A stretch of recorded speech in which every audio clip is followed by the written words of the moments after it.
Welcome to the Papyrus Global TV Nigeria News Updates. Tonight, Nigeria's political landscape is shifting rapidly. From a pro-INEC protest shaking Abuja amid controversy over the Electoral Act 2026, to a major defection that gives the APC its 30th governor, and a fiery war of words between the presidency and opposition parties, the battle lines ahead of 2027 are becoming clearer. Plus, a major $100 million international investment set to transform Nigeria's digital future. Stay with us as we break down the power plays, the policy debates, and the developments shaping Nigeria's democracy and economy. I am Christiana Babayo. Let's begin. First, the headlines. Pro-INEC protest rocks Abuja over Electoral Act 2026.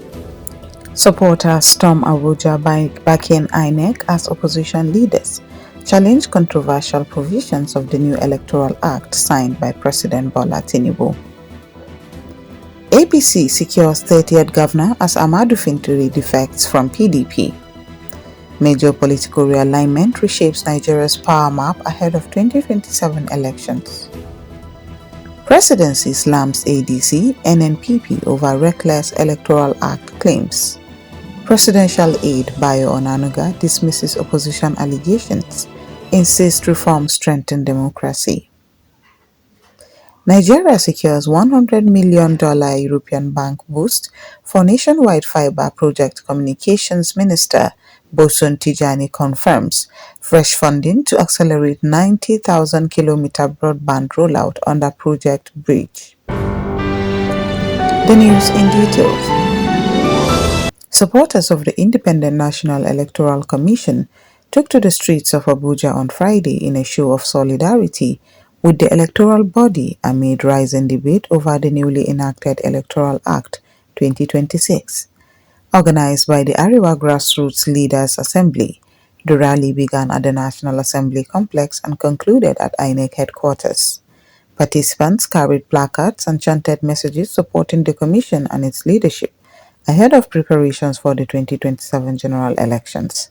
The demonstration followed the Senate's decision to reject calls for another amendment to the Electoral Act after opposition figures, including Atiku Abubakar, Peter Obi, and Rotimi Amechi, described the law as unfriendly to democracy and demanded urgent changes. Lawmakers, however, urged critics to address their concerns through constitutional and legislative channels rather than mounting public pressure on INEC. Speaking at the rally, AGLA National President Collins Anogu emphasized that the gathering was meant to encourage the Commission, not condemn it. We have gathered peacefully at the headquarters of the Independent National Electoral Commission to lend our voices not in condemnation but in commendation. This is a solidarity rally, Onogu said. He added, this is a demonstration to show that Nigeria recognizes progress and asks that it continues. Our message is one of encouragement. Onogu praised the Commission's recent record, noting that INEC successfully conducted the Anambra governorship election, the Federal Capital Territory Area Council elections, and by-elections in Kano and Rivers State within a short period. He described these elections as largely peaceful and transparent with improved coordination and effective use of technology. The AGLA leader also highlighted progress in logistics and inclusion, pointing to the delivery of materials, stronger security arrangements, and participation by young people and persons with disability. Democracy thrives not only on voting but on trust, and trust is built through consistent, credible processes, Onogu said. The group commended upgrades to the INEC result viewing portal known as IREV, noting better system stability and faster upload speeds in recent polls. Onogu explained that the system now prevents votes from exceeding the number of accredited voters and allows citizens to check results in near real time. These innovations represent measurable progress in Nigeria's electoral technology evolution. We encourage the Commission to continue investing in digital transparency tools to deepen public confidence, he said. He also urged INEC to set up backup networks in areas with poor internet connectivity and called on political actors and the media to support electoral institutions responsibly.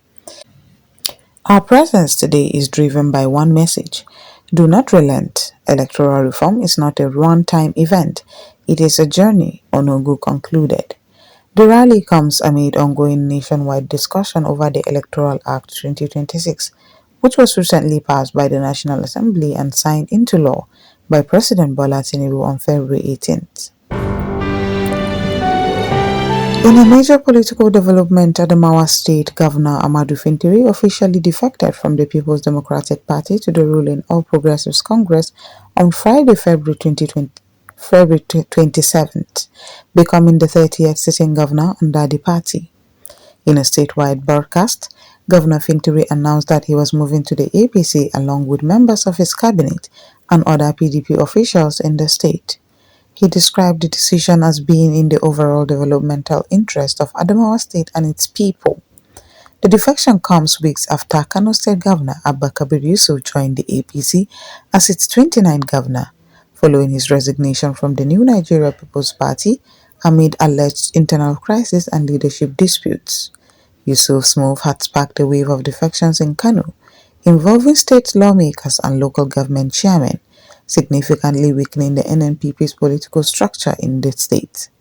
With Fintiri's switch, the current governorship standings as of January 2026 now show the APC controlling 30 states, while the PDP holds just 3. The All Progressives Grand Alliance, Labour Party and Accord Party each govern a single state. Analysts note that the Fintiri's defection further consolidates the APC's influence in northern Nigeria, a region that contributes significantly to the national vote during elections. Beyond party numbers, the move carries symbolic weight. Adamawa State is widely regarded as the political stronghold of former Vice President Atiku Abubakar, the PDP's 2023 presidential candidate and a key figure in the African Democratic Congress, who may still have ambitions for the presidency in future elections.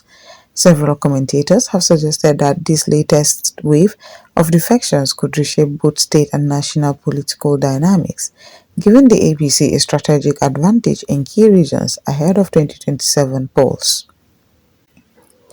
The People's Democratic Party has taken a swipe at governors and other members who have defected to rival parties, describing their actions as cowardly. Speaking at the inauguration of the Media and Publicity Subcommittee of the PDP's National Convention in Abuja, Bauchi State Governor and Chairman of the PDP Governors Forum, Bala Mohammed questioned why these defectors would abandon the party over the actions of a few members. Governor Mohammed's remark come ahead of the planned defection of Enugu State Governor Peter Mba, who is expected to formally leave the PDP for the All Progressives Congress this Tuesday. There are also strong speculations that Bayelsa State Governor Doyediri could follow suit soon, further weakening the party. Earlier this year, Delta State Governor Sheriff Oboribori and Akwa Ibom State Governor Umoeno defected to the APC, taking with them much of the party machinery in their respective states. But Governor Mohammed urged remaining PDP members not to be dissuaded by the wave of defections. He said, "We are confident. Please be emboldened. Do not be disturbed by the defections, the shenanigans or the doubting Thomases. Staying back to fight is what makes a man or woman. Leaving because of one man or one woman is an act of cowardice. You are men and women of strength and courage." The Bauchi governor added that while the spate of defections is concerning, the party would not prevent anyone from leaving, noting that defection is a personal choice.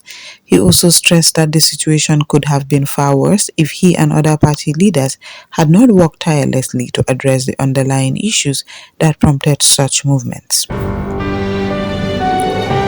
The presidency has rejected claims by opposition parties that President Bola Tinubu is undermining democracy through the newly signed Electoral Act of 2026, describing the allegations as reckless and spurious. In a statement issued on Thursday, Special Advisor on Information and Strategy Bayo Onanuga accused the African Democratic Congress and the New Nigeria People's Party of spreading misinformation in collaboration with certain civil society groups. Some prominent opposition figures made reckless, spurious allegations against President Bola Tinubu and the APC-led federal government, the statement read. Opposition parties have urged the National Assembly to amend the law, citing objectionable provisions. Under the new Electoral Act, parties are now restricted to direct primaries and consensus options. Campaign timelines have been shortened and funding for INEC must be released 6 months before elections instead of 12. In responding to concerns about result transmission, the Presidency clarified that the law allows for real-time reporting of election results from with Form EC8SA serving as a backup in the event of network failure. The 2026 Electoral Act does not prohibit real-time transmission.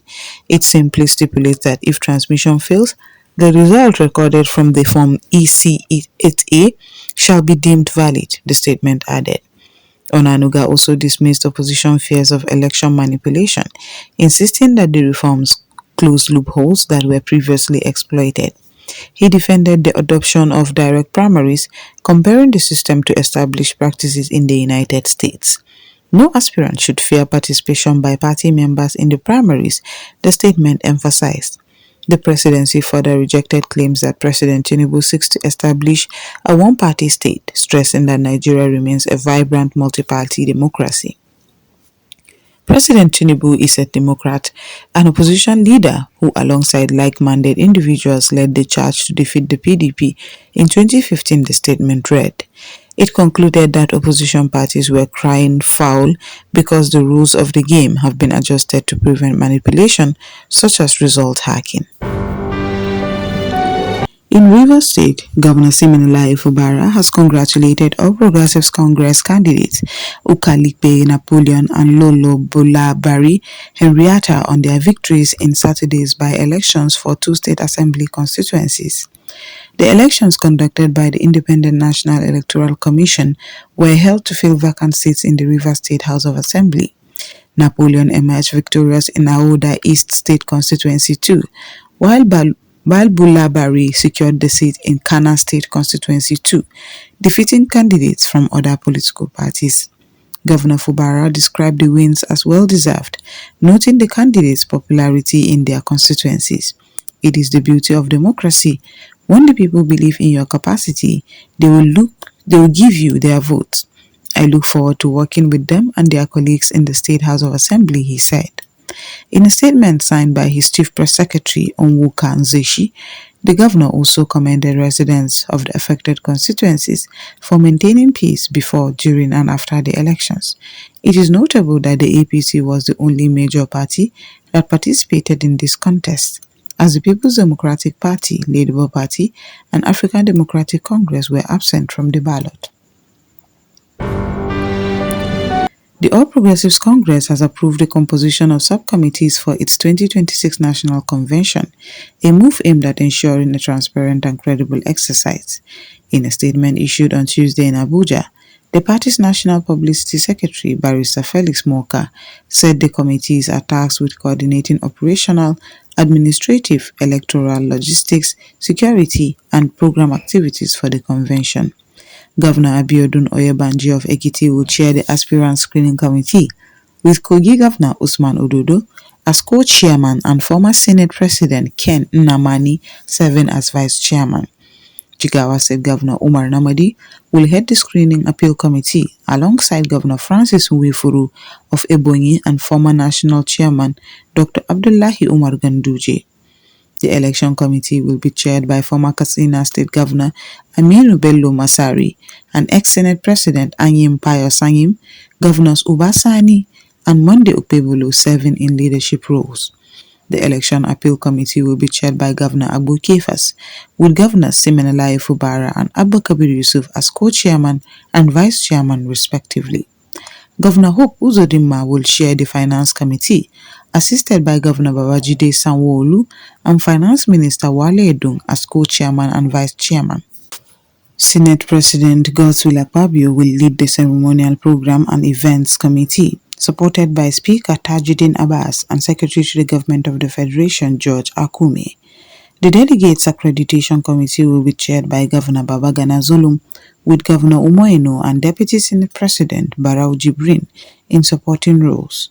Yobe State Governor Mema Labuni will chair the Media and Publicity Committee. The party has urged all committee members to discharge their responsibilities with diligence, in strict adherence to the APC constitution and approved guidelines, reaffirming its commitment to conducting a credible national convention that strengthens internal democracy and consolidates its progressive ideals. In a major boost for Nigeria's digital infrastructure, the country has secured a fresh $100 million investment from the European Bank for Reconstruction and Development to fund Project Bridge, a nationwide connectivity initiative. The announcement was made on Wednesday by the Minister of Communications, Innovation and Digital Economy, Bosun Tijani, who confirmed that the investment will complement the $500 million already approved by the World Bank for the project. Project Bridge, unveiled by the federal government in August 2025, is designed to expand access to high-speed internet across underserved and unserved communities by deploying an extensive 90,000-kilometer fiber optic network. The initiative aims to fast-track affordable, reliable broadband connectivity nationwide, strengthening infrastructure and boosting digital integration. In addition to the EBRD funding, the European Union has also contributed €22 million under its €45 million digital economy package. Of this, €18 million will support digital public services, while €5 million will go towards the 3MTT Nigeria program. Minister Tijani explained that the new investments were secured following the Project Bridge investment tour to several European countries, where positive engagements with EBRD stakeholders helped seal the deal. As we conclude the final leg of our Project Bridge investment tour in Europe, following several extremely positive engagements, I am pleased to confirm the formal approval by the board of the European Bank for Reconstruction and Development to proceed with a $100 million investment in Project Bridge. This comes in addition to the already approved $500 million financing from the World Bank, the minister said. He reaffirmed his ministry's commitment to the timely completion of the project, highlighting its transformative potential. These approvals are deeply reassuring as we reflect on the hard work and the air miles across 6 countries in 2 weeks to secure the partnerships required to deploy 90,000 kilometers of fiber across Nigeria, delivering meaningful connectivity to all Nigerians, Tijani added. Project Bridge is expected to play a pivotal role in expanding nationwide digital access, improving connectivity for businesses, educational institutions and communities, and supporting Nigeria's broader digital economy goals. In business news, Nigerian entrepreneurs are set to benefit from grant funding and intensive support through the SIA Startup Foundry, a program designed to empower scalable ventures across technology, agriculture, healthcare, manufacturing, and sustainable sectors. The Lagos-based non-profit Shola and Ibokun Adeyinka Foundation has officially opened applications for the third cohort of the initiative, offering selected founders the opportunity to compete for grant funding of up to $10,000, equivalent to over 13 million naira. Beyond the financial support, successful candidates will also receive intensive training, hands-on mentorship, and exposure to potential investors, providing the critical guidance many startups need to scale up effectively. Speaking on the program, co-chair of the foundation, Shola Adeyinka, explained that the initiative was created to bridge gaps faced by many founders who lack structured guidance and institutional support. Across Nigeria and the wider African continent, many entrepreneurs have innovative ideas and the drive to execute them, yet they often lack the formal support systems needed to scale up successfully, Adeyinka said. He added the CS Startup Foundry was established to close the gap by prioritizing merit and potential, equipping founders with the tools to refine their business models, strengthen operations, and position their ventures for long-term growth. The program represents a strategic effort to nurture the next generation of African innovators, helping them transform ideas into impactful, scalable businesses that contribute to economic growth across the continent. In community and economic news, the Christian Association of Nigeria Oyo State Chapter is calling on all levels of government to intensify efforts towards achieving food security, a key driver of economic growth. The call was made by the State Can Secretary, Very Reverend Tokpe Owolabi, during an interview with the News Agency of Nigeria in Ibadan on Friday. Owolabi urged sustained support for local farmers, highlighting the need for improved access to subsidies and enhanced logistics to stabilize food prices amid the current economic realities. He also stressed the importance of transparency and accountability in governance and the consistent payment of workers' salaries and pensions. The cleric further called for continued investment in infrastructure and vocational training, which he said are critical to expanding employment opportunities across the state and nation.